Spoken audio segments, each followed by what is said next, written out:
Oh, Santa Rita, a faithful wife and caring mother, you show the way for us to live our daily lives in holiness and zeal, in loving surrender to all that God wills through Christian model. We sing with joy through Santa Rita's praises. To God our loving hearts we raise, till all our days be filled with God's wonders, such rose in Rita's hands, blossoms in every season.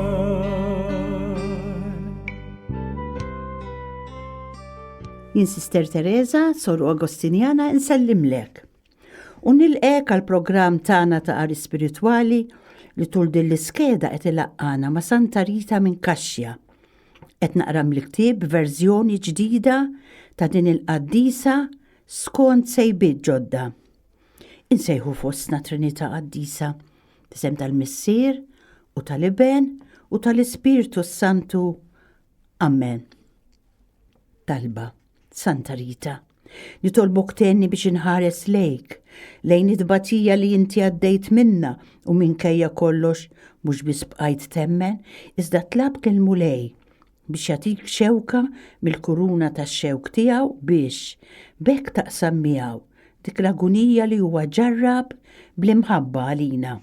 Għamel li b'talbek anki jiena nkun kapaċi niflaħ għal kull tbatija ħalli meta l-mulej sejjaħli nieħu l-premju li nibqa' ngawdih għall-eternità bħalma għamilt int, Rita.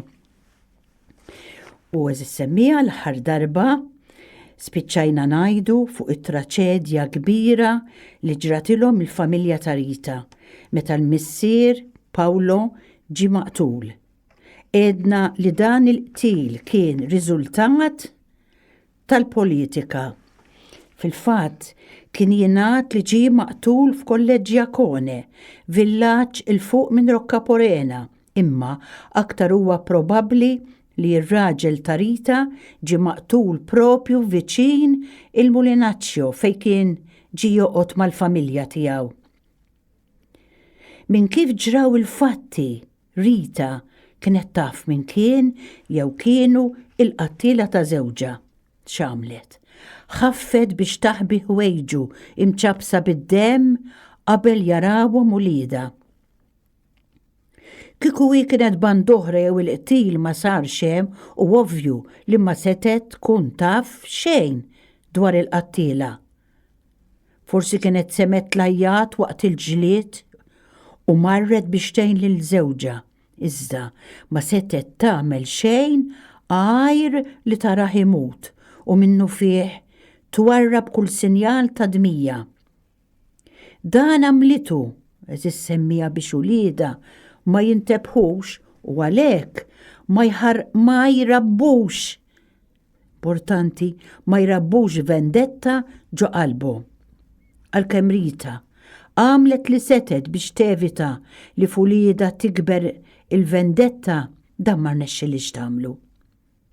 Rita issa sabet ruħha f'dilemma.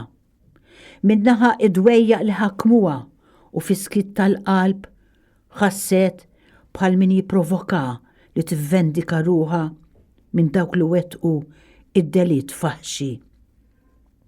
U minnaħa l-oħra, il-familjari ta' żewġha bdew jiġru warajha u jiffittawha biex tikxef l-isem jew l-ismijiet ta' min wettaq il-qtil. Rita iżda ħasset f'qalba ħanina li għandha tostor il-verità, anzi ħaffret minn qalba li l-kull min kien ġela is-sofri daqshekk. Rita issa kienet sfata għalmla bir-responsabilità ta' żewġ ulied żgħażagħ. Għaldaqstant, iddeċidiet li titlaq mill-mitħna u u tmur toqgħod ma' wliedha f'dar żgħira fit-tarf ta' Roccaporena. Magħluqa fis-skiet tal-Maħfra, ġo qalba issa kien bħal trabba biża' ieħor li tant kien ikidda. Beżet li l-eżiż ġawar tajnejha Gian Giacomo u Pawlu Marija wlieda setgħu huma wkoll ikunu vittmi bħal missierhom jew għar li jsiru huma stess il-protagonisti tal-mibeda li kienet inżeret u li dejjem kienet qed tikber f'qalbhom. Min kien qatel lil żewġa li taħseb Rita seta' kien qed ifittex li jeħles minnhom ukoll biex jevita li jpattu ilu. Inkella is-subin stess setgħu jmorru jagħmlu vendetta bil-qattila ta' missierhom biċ-ċans kollu li jmutu huma stess u għar li jkunu wettqu d-delitt. Hawnhekk Rita qed tipprova kemm tista' tgħallem lill-ulieda biex joffru l-maħfra tagħhom. Hawn naraw lil dik l-om imsejkna tintefa' titlob lill-Alla biex ulieda ma jiċċabsux b'tant ħażen u jibqgħu il-bot mill-gwaj li ġġib magħha il-mibeda meta tixxettel tant fil-fond ġewwa l-qalb. Fil-ħniena kbira tiegħu Alla sema' t-talba ta' Rita. Il-karba ta' dik l-om addolorata, inkwitata. Alla sejjaħ għal ħdejh liż-żewġ ulieda li marru jiltaqgħu miegħu mingħajr ma laħqu iċċabsu bit-tajn tal-vendetta.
Se nitkellmu issa semmija fuq is-seħer tal-karizma Agostinjana.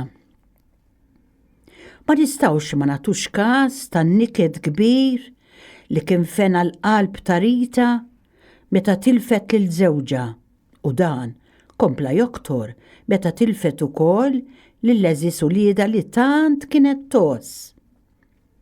Diġà kienet għaddiet minn prova ta' mħabba u ħnina meta is-sens ta' vendetta għal mew ta' żewġa bidlitu f'maħfra. Mhux biss, iżda hija komplit taħdem biex tħawwel dan is-sens ta' maħfra fil-qalb u l-moħħ ta' wlieda li issa ma kinux aktar magħha. Issa Rita sfat weħeda, armla bla wlied. Dak kollu li tant kien għażiż għaliha, li tant ħabirket għalih, li tant kienet talbet bil-ħerqa għalih f'ħajjitha, jiġifieri li jkollha familja eżemplari, issa kien tar kollu marrieħ u fi żmien tant qasir. Ma nistgħux inkunu nafu eżattament kif Rita rnexxielha tgħix dawn il-mumenti ta' dieqa tant kbira. Issa kienet tassew spiċċat weħeda. Il-ġenituri tagħha kienu mietu. Il-familjari ta' żewġa kienu warbuha bħal mara bla sinsla la darba ma rriditx tikxef il-qattila ta' Pawlo. Nistgħu nobsru kif id-dieqa tas-solitudni kienet hekk kbira li kienet ħaġa ħafifa biex Rita taqa' f'disperazzjoni. Iżda Rita kienet persuna li bidlet il-mibeda f'maħfra. Kemm għandna bżonn nitalmuha din eżis semmija, nibdlu l-mibeda f'maħfra, niftakru li l-mulej tagħna u psikoloġist mill-aqwa ta' u meta qallek aħfer, din qala favur tiegħek għax id-batija u l-mart li iġġib in-nuqqas ta' maħfra. Inti tbatihom. Rita kienet ukoll taf li bil-għajnuna ta' Alla kien ser jinnexxiela tgħaddi minn dan iż-żmien ta' prova ta' il-qalb ta' dieqa kbira billi terfa' qalba lejn Alla, il-missier tal-ħniena permezz tat-talb. Huwa Alla li jimla bis-serħam tas-sew lill-bniedem f'dawn il-mumenti. Il-tradizzjoni tgħidilna li Rita kienet tħobb titlob fuq l-olja ta' Rocca Porena. Hemm fuq hija kienet tħossha qrib lejn Alla. Iż-żmien ma jistenna lil ħadd u l-ġranet bdew igerbu ġmielu. Rita issa bdiet tħoss ħerqa kbira li tikkonsagra ruha lil Alla biss billi tidħol fil-monasteru ta' Santa Maria Maddalena f'Kaxja. Għalkemm kienet iż-żewġet Rita kienet għal snin sħaħ mitħla sew tal-patrijiet u s-sorjiet u l-Santuistin. Il-karizma tal-ħajja ta' aħba komunitarja kienet toġoba bisħieħ. Kienet ħaġa naturali li l-għażla tagħha biex tgħix ħajja konsagrata kella taqa' fuq il-monasteru ta' Santa Maria Maddalena. Issa li tkellimna fuq il-faxxinu tal-karizma agostinjana, allura tajjeb infissru għaw fiex tikkonsisti din il-karizma u dan nagħmluh biex nifmu aħjar l-għażla tal-qaddisa tagħna.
Mela eżis semmija biex kif għedna nifmu aħjar l-għażla ta' Rita se nippruvaw nifmu fiex tikkonsisti il-karizma agostinjana. Kull ordini u kongregazzjoni barra mill-voti tas-soltu li huma il-faqar, il-kastità u l-ubbidjenza għandha l-istil tagħha ta' kif timxi wara Ġesu. Dan il-mod ta' kif timxi wara Kristu jissejjaħ karizma li jiddistingwi ordini jew kongregazzjoni minn oħra. Santuistin ta' Ippona fl-Arġerija kien jgħix bejn is-sekli 4 u 5. Madwar is-snin 400 Wistin kiteb ir-regola għal-ħutu l-patrijiet biex jimxu fuqha. Nistgħu ngħidu li din ir-regola kienet riżultat tal-ħsibijiet maturi tiegħu. Kienet din ir-regola il-bażi li fuqha bena il-karizma tiegħu Santu Wistin. Nistgħu naraw eżattament x'inhi din il-karizma fil-bidu tar-regola fejn insibu miktubin dawn il-kelmiet isimgħuhom. L-għan ewlieni li tgħixu faqda flimkien fid-dar u li tkunu ruħ waħda u qalb waħda maqudin ma' Alla. Hekk kiteb fir-regola Santu Wistin. L-ewwel komunità tal-Apostli imwielda wara il-qawmin ta' Kristu u lajt il-50 kienu jgħixu flimkien dawn faqda bejnietom, kienu jaqsmu flimkien kull ma kienu jaqilgħu u wkoll jitolbu flimkien. Santu Wistin xtaq li dawk li jingħaqdu miegħu jgħixu din il-ħajja infassla mill-Apostli. Dan kien l-ideal li xtaqhom iħabbirku dejjem għalih. L-ordni ta' Santu Wistin fil-qosor OSA huwa maqsum fi 3 ferat. Hemm l-ewwel l-irġiel reliġjużi li nsibuhom bħala il-patrijiet ta' Santu Wistin. F'Malta dawn għandhom ir-residenza tagħhom ir-Rabat, il-Belt Valletta, il-Pietà, Ħartarxin, Paċeville fejn hemm il-Millennium Chapel, il-Bajja ta' San George u Għawdex fil-Belt Victoria. In-nisa reliġjużi insibuhom bħala s-sorjiet Agostinjani tal-Klawsura ta' Santa Katarina fil-Belt Valletta. Dawn jissejħu wkoll sorjiet Agostinjani tal-ħajja kontemplattiva. Imma hemm ukoll sorjiet Agostinjani tal-ħajja attiva bħalma huma s-sorjiet Agostinjani servi ta' Ġesu u Marija hija il-kongregazzjoni fejn ninsab reliġjuża jien. Għandna il-kunventi bil-Kirkara, il-Gżira, il-Mosta u Għawdex Fajnsile. U ma ninsewx li hemm ukoll it-terzjarji Agostinjani li huma lajċi nisa u rġiel li ħadnu l-ispiritwalità ta' Santu Wistin li llum insibuhom iżjed bħala lajċi Agostinjani. Il-kol kemm huma jimxu fuq ir-regola ta' Santu Wistin u fuq il-kostituzzjonijiet li minn żmien għal żmien jiġu adattati aħjar biex il-ħajja reliġjuża tilħaq il-qofol tagħha. Dawn il-kol għandhom għan wieħed x'inhu? Li flimkien ifittxu lill-Alla u l-bniedem l-iżjed batut. Ħajja li twassalhom biex jikbru u jimmaturaw flimkien fil-fidi tagħhom. Minn dan nistgħu naraw li l-karatteristiċi tal-komunità Agostinjana huma 3. L-ewwel, ħsieb u fema waħda, ideal wieħed. It-tieni, il-ħajja ta' flimkien. It-tielet, ir-rispett lejn id-dinjità tal-persuna umana. L-impenn u l-appostolat huma bbażati fuq dawn it-3 pilastri. Minn dawn, daw kollha li jħadnu l-ħajja jew l-ispiritwalità Agostinjana jieħdu sens effikaċi ta' katekezi li jgħalmu lill-bnedmin kollha kif ukoll ixerdu it-tħabbir tas-saltna ta' Alla.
Inkomplu eżis semmijek u naraw fiex tikkonsisti l-karizma agostinjana biex nifmu għaliex Rita għamlet din l-għażla. Sant'Augustin kien ried u din hija importanti li aħna nkunu ħsieb u fema waħda. Lan tal-ħajja nisranija u li tilħaq il-perfezzjoni. Dan qalu Ġesu stess. Kunu perfetti bħalma hu perfett missierkom li huwa fis-smewwiet. Nsibuha fil-Vanġelu ta' San Mattew, kapitlu 5, vers 48. Dan l-ideal jintlaħaq bl-isforz jgħidilna Augustin u l-impenn ta' kull membru fil-komunità. Rrid ukoll missierna Sant'Augustin li ngħixu sew il-ħajja ta' flimkien. Biex jintlaħaq dan l-inlan, għalilna, kull membru fil-komunità għandu jaqsam kollox x'jaqsam, il-ġid materjali, spiritwali, intellettwali u l-qalb ma' sħabu, ma' dawk li qegħdin jgħixu miegħu. U Santa Rita ġissemmija tant kienet affaxxinata minn dan kollu li qrajna dwar il-karizma agostinjana li ħadet id-deċiżjoni tagħha li tidħol fil-monasteru tal-Agostinjani. Se jekk Alla jrid fil-programm li jmiss inkomplu dwar din il-karizma u nsegwu x-xewqa ta' Rita li tidħol fil-monasteru.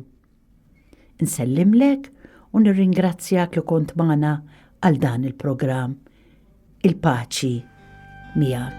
O Santa Rita, a faithful wife and caring mother, you show the way for us to live our daily lives